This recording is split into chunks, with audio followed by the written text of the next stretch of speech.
Сәлеметсіздер ме, құрметті оқушылар? Бүгін сіздермен осы инерттік газдарды қарастыратын боламыз. Инерттік газдарда да бейметалдарға жатады.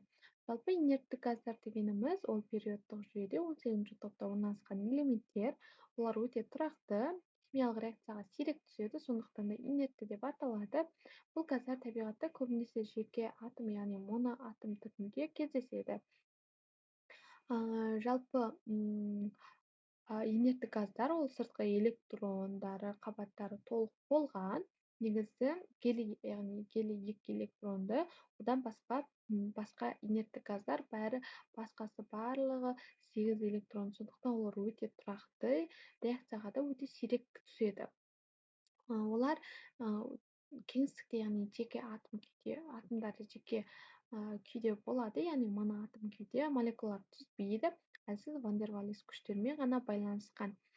Изотоптарына келетін болсақ, оларға мысалы ретінде гелий 3, гелий 4 деген, аргон 36, аргон 40, ксенон 129, ксенон 130 осылай тұрақты изотоптары бар, ал радон ол радиоактивті.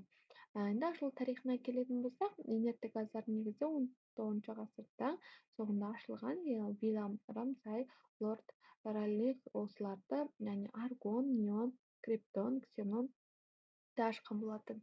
Жалпы табиғатта олар атмосферада, жер қойнауында табиғи газдың құрамында кездеседі. Мысалы, аргон ауада 0,93% кездеседі. Гелий ол табиғи газдың құрамында болады. Алыну жолдары көбінесе өнеркәсіпте сұйық ауаны бөлу арқылы алынады. Гелий ол табиғи газдан алынады. Олар көбінесе иіссіз, түссіз, дәмсіз және судан нашар ериді. Қайнау температурасы өте төмен. Енді химия қасиетіне келетін болсақ, олар өте баяу реакцияға түседі, бірақ ксенон, криптон, яғни фтормен қосылыс түзеді, яғни ксенон фториді. Енді қосылыстарына келетін болсақ, мына жерде қарап тұрсаңыздар, ксенон фтор 2, ксенон фтор 4 және мына жерде криптон фтор 2 бұл қосылыстар сирек кездеседі. Енді қолдануға келетін болсақ, яғни гелий ол шарларда, медицинада, криондық техникада қолданылады. Неон ол жарнамалық шамдарда қолданылады. Аргон дәнекерлеу шамдарда, ксенон жарық шамдарда, медицинада қолданылады.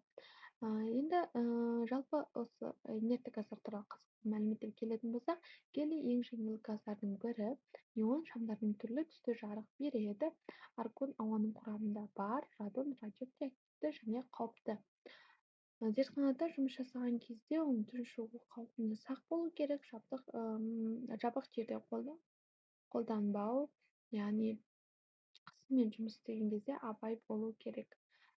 Жалпы болашақ үшін инерттік газдар маңызды, яғни медицинада, ғарыш технологиясында, жарық техникасында, кванттық технологияларда маңызды. Бүгінгі сабақ туралы түсінбегендеріңіз болса, комментарийге жазыңыздар және сілтемеде берілген тест сұрақтарын орындауды ұмытпаңыздар. Назарларыңызға рахмет.